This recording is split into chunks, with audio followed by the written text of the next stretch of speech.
Salam, saudara-saudara, senang sekali kita bisa berjumpa kembali dalam program satelit saat teduh 5 menit. Saya harap ini menjadi program yang saudara rindukan setiap hari untuk merenungkan firman Tuhan. Sebelum kita membaca dan merenungkan firman Tuhan, marilah kita berdoa terlebih dahulu.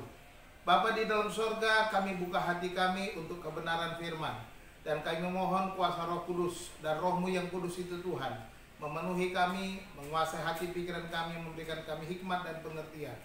Biarlah Engkau Tuhan memberkati setiap pendengar dimanapun berada, memberikan kekuatan, memberikan kesembuhan, memberikan kemenangan, dan kuasa-Mu ya Tuhan bekerja dalam hidup mereka, sehingga nama-Mu dipermuliakan dan kuasa Allah nyata di dalam kehidupan kami tiap-tiap hari. Terima kasih Bapa, berbicaralah. Kami siap mendengar, di dalam nama Yesus kami berdoa. Haleluya. Amin. Saudara-saudara, hari ini renungan satelit kita berjudul Pemeliharaan Tuhan. Dan firman Tuhan saya bacakan dari kitab Mazmur pasal 114, bunyinya demikian. Pada waktu Israel keluar dari Mesir, kaum keturunan Yakub dari bangsa yang asing bahasanya, maka Yehuda menjadi tempat kudusnya, Israel wilayah kekuasaannya. Laut melihatnya lalu melarikan diri, sungai Yordan berbalik ke hulu, gunung-gunung melompat-lompat seperti domba jantan, dan bukit-bukit seperti anak domba. Ada apa hai laut, sehingga engkau melarikan diri? Hai sungai Yordan, sehingga engkau berbalik ke hulu?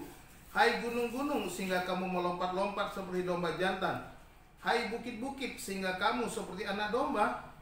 Gemetarlah hai bumi di hadapan Tuhan, di hadapan Allah Yakub, yang mengubah gunung batu menjadi kolam air dan batu yang keras menjadi mata air. Haleluya. Mazmur 114 ini menggambarkan bagaimana Tuhan memelihara umatnya keluar dari Mesir menuju tanah perjanjian.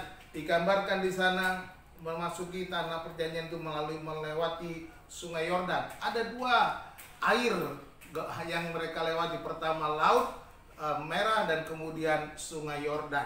Saudara-saudara, nah di peristiwa perjalanan bangsa Israel ini saya melihat bagaimana pemeliharaan Tuhan di dalam umat Tuhan. Dan demikian juga kita sebagai orang percaya yang sekarang melakukan perjalanan ziarah menuju kepada kerajaan Allah yang kekal itu.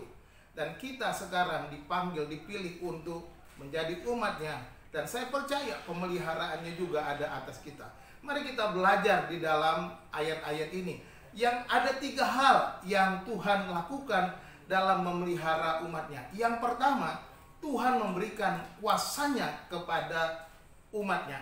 Perhatikan di sini dalam ayat yang ayat ketiga dikatakan, laut melihatnya lalu melarikan diri, sungai Yordan berbalik ke hulu, gunung-gunung melompat-lompat seperti domba jantan, dan bukit-bukit seperti anak domba. Perhatikan di sana dikatakan laut melihatnya. Katanya di kata gantinya di sini bukan melihat Tuhan, tetapi melihat umat itu berjalan dalam keluar dan mereka melintasi Laut Merah, melintasi padang gurun dan akhirnya menyeberangi sungai Yordan.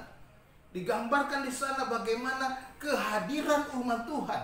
Ada kuasa Allah di dalam umat Tuhan itu.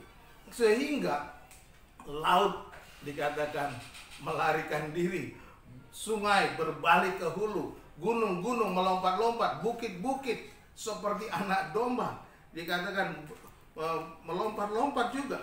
Ya, saudara-saudara yang dikasihi Tuhan, kita melihat di sini kuasa Allah itu ada di dalam umat Tuhan, dan kita diberikan segala kuasa oleh Tuhan untuk memberkati kita dalam perjalanan kita menuju rumah Bapa yang kekal.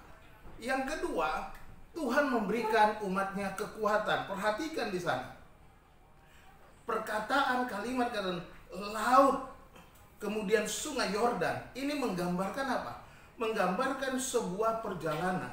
Kita tahu di dalam kitab Keluaran kita membaca, dalam kitab Torah kita membaca perjalanan bangsa Israel keluar dari Mesir. Mereka harus melintasi Laut Merah sampai ke sungai Yordan. Perjalanan itu ditempuh selama 40 tahun.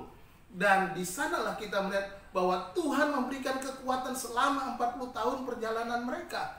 Dan di sana mereka bisa mendapatkan makanan. Mereka diberi mana, diberi burung puyuh, bahkan mereka diberi air minum. Dan kekuatan diberikan Tuhan selama perjalanan 40 tahun itu. Dan saya percaya kita pun diberikan kekuatan oleh Tuhan melewati hari-hari dan tantangan-tantangan yang kita hadapi. Masa pandemi ini kita akan kuat kalau kita tetap bersandar berserah kepada Tuhan. Dan yang ketiga, Tuhan menyediakan keperluan kita. Nah, saudara-saudara, perhatikan juga di sana dikatakan gunung batu menjadi kolam air dan batu yang keras menjadi mata air. Ini menggambarkan bahwa Tuhan menyediakan apa yang dibutuhkan umatnya. Umatnya dipelihara, diberi minum dari gunung batu yang keras, dan sepanjang jalan mereka mendapat makanan, roti dan daging burung puyuh.